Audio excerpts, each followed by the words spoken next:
Morning students, Oxford Public School welcomes you. Myself Sandeep Nera, your history teacher. We are studying about chapter 9. Our chapter is completed, but about बस many time CBSE make questions. तो अकबर के बारे में काफ़ी कुछ दिया हुआ है.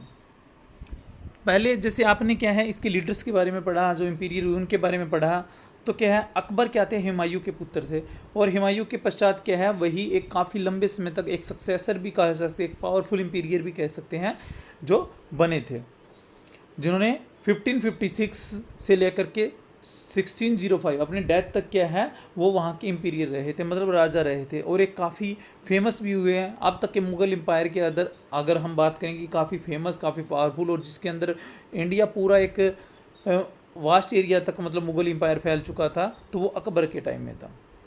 तो अकबर की क्या ख़ास बातें थी उनके बारे में है, वो किस तरह के रूलर थे उसके बारे में बता रखा है, और मतलब उनकी कैसी कैसी पॉलिसीज़ थी. तो नेशनल रूलर अकबर क्या है, एक नेशनल रूलर. नेशनल रूलर का मतलब है कि वो एक मतलब ये नहीं थे कि सिर्फ मुग़लों के ही रूलर थे या मुग़लों की एवेज में देखते थे. वो मतलब एक फर्स्ट ऐसे मुस्लिम रूलर थे जिन्होंने नेशनल इंटरेस्ट को क्या दिया था, प्रेफरेंस दी थी. उन्होंने कहा था कि मतलब नेशनल इंटरेस्ट को डेवलप करना चाहिए, नहीं कि किसी रिलीजियस को डेवलप करना चाहिए. इसीलिए क्या है, उसके टाइम में जो इंडिया है वो नॉर्थ इंडिया तक काफ़ी फैल चुका था. उसकी एडमिशन पॉलिसी, आपने पीछे एडमिशन पॉलिसी पढ़ी थी, मीर बख्शी है, मीर कासिम है, दीवाने आला, ये सारी की सारी पॉलिसी जो चलाई गई थी वो किसके द्वारा चलाई गई थी, अकबर के द्वारा चलाई गई थी.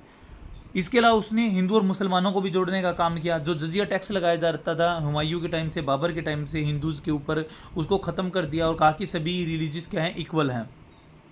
तो इस टैक्स को ख़त्म कर दिया था. और इसके बाद औरंगजेब ने ही क्या इस टैक्स को दोबारा से स्टार्ट किया है. इसके अलावा उन्होंने दीन ही लाई चलाया. उन्होंने कहा कि हिंदू, मुस्लिम, सिख, ईसाई अलग अलग नहीं है, बल्कि सभी क्या है, एक ही धर्म है, गॉड भी क्या है, एक ही है. तो इसलिए हम कह सकते हैं कि वो एक नेशनल रूलर थे. नेक्स्ट है रिलीजियस पॉलिसी. उसकी रिलीजियस पॉलिसीज़ के बारे में काफ़ी पूछा जाता है कि जो अकबर है उनकी रिलीजियस पॉलिसीज़ कैसी थी. तो वो क्या है, अपने एम्पायर को सिर्फ मुग़लों तक सीमित नहीं करना चाहते थे. उनका काम था कि वो क्या है, अपने एम्पायर को सभी के कोऑपरेशन से क्या है, पूरे इंडिया को क्या है काफ़ी वास्ट एरिया तक लेकर के जाए. तो इसलिए उन्होंने क्या है, हिंदुओं को अपने साथ लिया. राजपूत में उनकी मैरिज हुई थी. आपको पता है जोधाबाई के ऊपर जो फिल्म बनी है वो राजपूताना के साथ ही है. इसलिए उन्होंने अपने जो कोर्ट था उसमें भारमल के जो सन थे, ग्रैंड सन थे, उनको भी वहाँ पर लेकर के आया था. जजिया टैक्स है उसको ख़त्म किया था. जो सिकरी के अंदर इबादतनामा था, आपने पहले पढ़ा था कि अंग्रेज़ों को वहाँ, यानी जो जीसस मिशनरी थी उनको वहाँ बुलाया था. हिंदूज़ के जो पंडित थे उनको वहाँ बुलाया था. उन सभी के बीच में क्या डिबेट्स करवाई थी कि कौन से रिलीजियस के अंदर कौन सी अच्छी बातें हैं और वो अपने रिलीजियस को अच्छा क्यों मानते हैं. तो इस तरह की बातें करवाई गई थी. और इसलिए उन्होंने लोगों को फ्री कर दिया था कि आप पहले क्या था, ज़बरदस्ती मुसलमान बनाया गया. औरंगजेब के टाइम में भी इस तरह का माना जाता है. लेकिन अकबर ने कहा था कि सभी क्या है अपनी मर्जी से किसी भी रिलीजियस को अडॉप्ट कर सकते हैं. गवर्नमेंट की तरफ से न तो इसके ऊपर कोई टैक्स है और न ही इसके ऊपर किसी तरह की पाबंदी लगाई जाती. तो ये उसकी रिलीजियस पॉलिसी थी. इसको ऐसी रिलीजियस पॉलिसी अपनाने के रीजंस क्या थे, कारण क्या थे, वो बताने हैं. फर्स्ट है इम्पैक्ट ऑफ क्लैन, यानी उनके जो माता पिता है उसका जो इफेक्ट की बात है. तो अकबर के जो पिता थे हुमायूं थे, वो क्या है कि फंडामेंटलिस्ट नहीं थे, मतलब वो भी धर्म में ज़्यादा विश्वास नहीं करते थे. और उसकी मदर जो थी हमीना बानो बेगम, वो भी क्या है एक साइना थी, मतलब साइना सेक्टर से बिलोंग करती थी. मतलब वो भी ये नहीं कह सकती कि एक कट्टर मुस्लिम थी. तो इसलिए क्या है, उनके इफेक्ट के कारण उनका भी क्या है लिबरल और टॉलरेबल नेचर था, जिसके कारण वो किसी एक मतलब रिलीजियस के अंदर बिलीव नहीं करते थे. नेक्स्ट है impact of teacher and protector. उसका जो टीचर और प्रोटेक्टर माना जाता है वो बैरम खान था. बैरम खान भी क्या है एक ऐसा आदमी था जिसके लिबरल आइडियाज़ थे.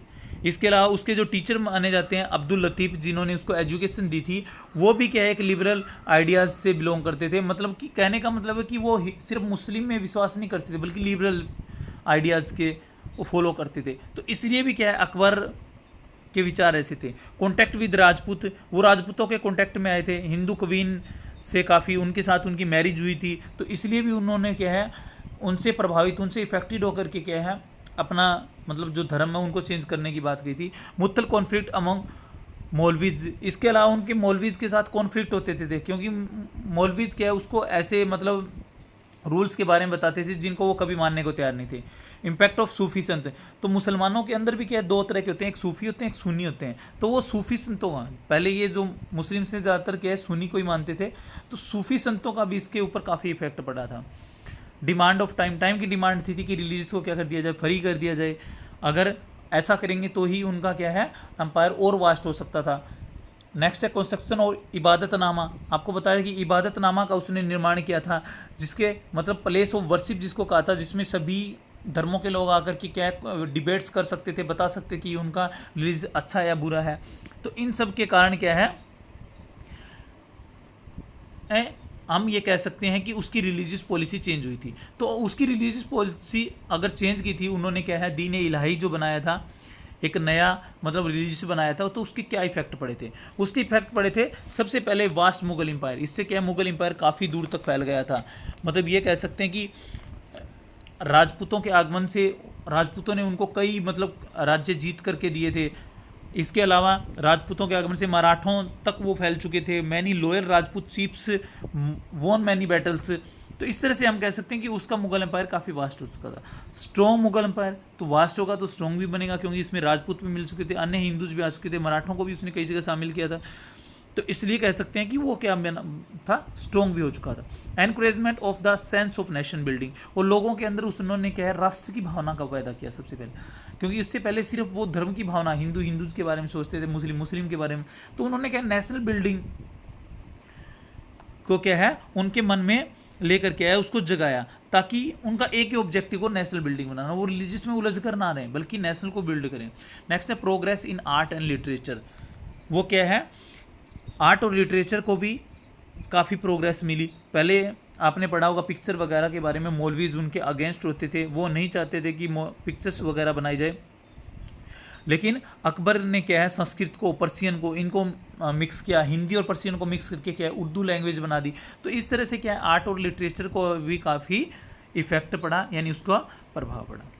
तो ये तो थी उसकी रिलीजियस पॉलिसी, या आप ये कह सकते हो कि Akbar was a religious ruler, तो उसके एवेज में लिख सकते हो। नेक्स्ट है लिबरल रूलर। लिबरल रूलर भी क्यों था वो? क्योंकि उसके व्यूज़ थे वो लिबरल थे, टोरेबल थे, उसके आइडियाज़ जो थे वो ऐसे थे।